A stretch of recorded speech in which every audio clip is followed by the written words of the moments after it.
This is the story of the past that happened when my daughter, Ayaka, was a child. She was drawing pictures in frantic manner. I thought it was fine because it was just she loved to draw pictures. Suddenly, the light in the room blew off, followed by the sound of explosion.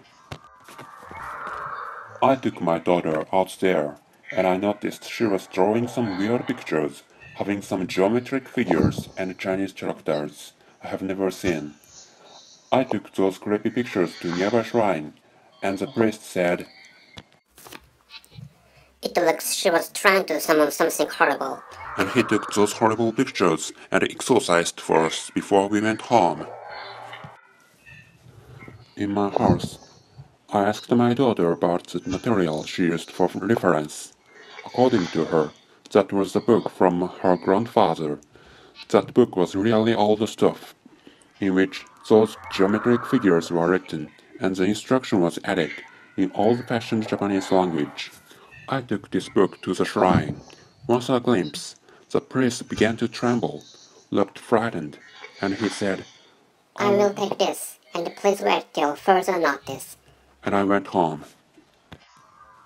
Few days later, a larger shrine called me, where a greater priest appeared, and said, We can't burn this book, which is why we are going to dump it into the sea. In addition, he told me to come with them. The destination was an area in some northern region in Japan. With strong reluctance, I decided to follow him.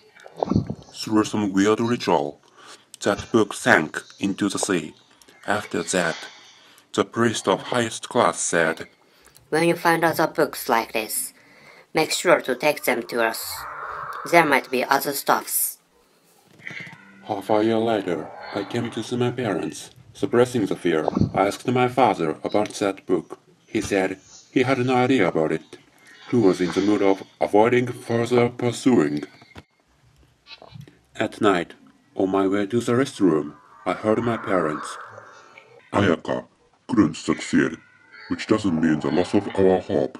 She's still a child with the potential. I went back to my room, quietly and directly, without going to the restroom. From their story, I was definitely sure they had secrets. Few months later, my parents committed suicide. Police said the scene was really horrible, and they said my parents stabbed in the chest each other. The floor of the scene was covered with huge paper, on which that very geometric figures were drawn. When police showed me that paper, the fear consumed the most of my mind. I took that paper to that shrine. This is a recent story. My daughter is already a grown-up, and she says she wanna live in the house where my parents committed suicide. I don't know why, but that house is the scene where that harsh death has happened, and where even I can't get closer yet. That house was maintained in accordance with their will. I wonder whether it's right to allow her to live in that house, which remains to be decided.